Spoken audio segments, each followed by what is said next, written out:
Regarde, c'est encore Sofiane qui va gagner. Oui, tu as raison. Il va encore gagner, comme d'habitude.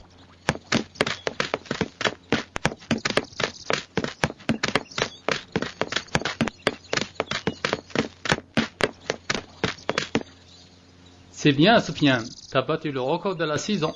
Je suis fier de toi. Tu passeras à la compétition régionale alors. Merci monsieur, c'est grâce à vous. Il m'énerve avec sa fausse modestie. De qui est-ce que vous parlez? De Sofiane, à ton avis. Qui ça peut être d'autre? N'as-tu pas vu son arrogance quand il parlait avec l'entraîneur? L'entraîneur prend toujours Sofiane en exemple et de l'imiter dans nos performances. Oui, ils se vendent tout le temps.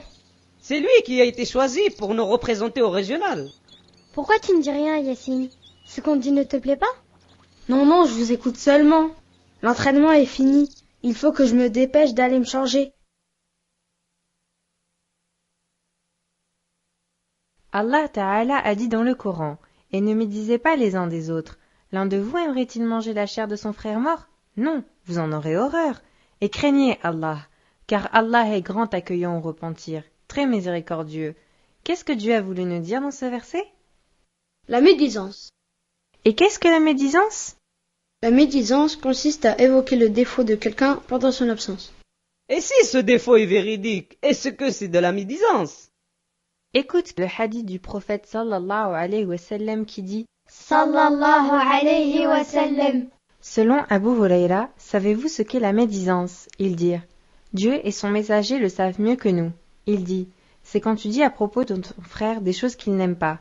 Ils dirent que penses-tu si ce que je dis à propos de mon frère existe réellement? Il dit si ce que tu as dit de lui est vrai, tu as médit de lui. Et si ce n'est pas vrai, tu as proféré à son encontre un message effronté. Comme ça, notre prophète sallallahu alayhi wa sallam nous apprend, même si ce défaut s'avère vrai, il ne doit pas parler dans le dos des gens.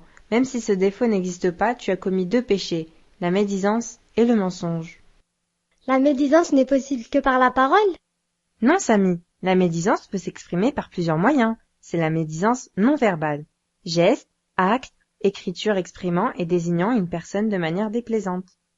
Et celui qui écoute est-il lui aussi fautif? En effet, celui qui écoute est aussi fautif que ceux qui parlent, sauf s'il exprime son désaccord par la pensée ou le cœur.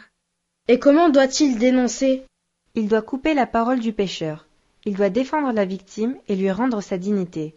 Ou alors changer de sujet, ou bien quitter l'assemblée. Et s'il ne fait pas ça, il devient aussi coupable que les autres. Comme nous a prévenu notre prophète sallallahu alayhi wa sallam, Sallallahu alayhi wa sallam. ô, vous qui croyez avec vos langues mais pas avec vos cœurs, ne causez pas de tort aux musulmans et ne cherchez pas leurs fautes, car celui qui cherche leurs erreurs, Allah recherchera ses erreurs, et celui dont Allah cherche les fautes, il l'humiliera, même s'il les a commises dans l'intimité de sa propre maison.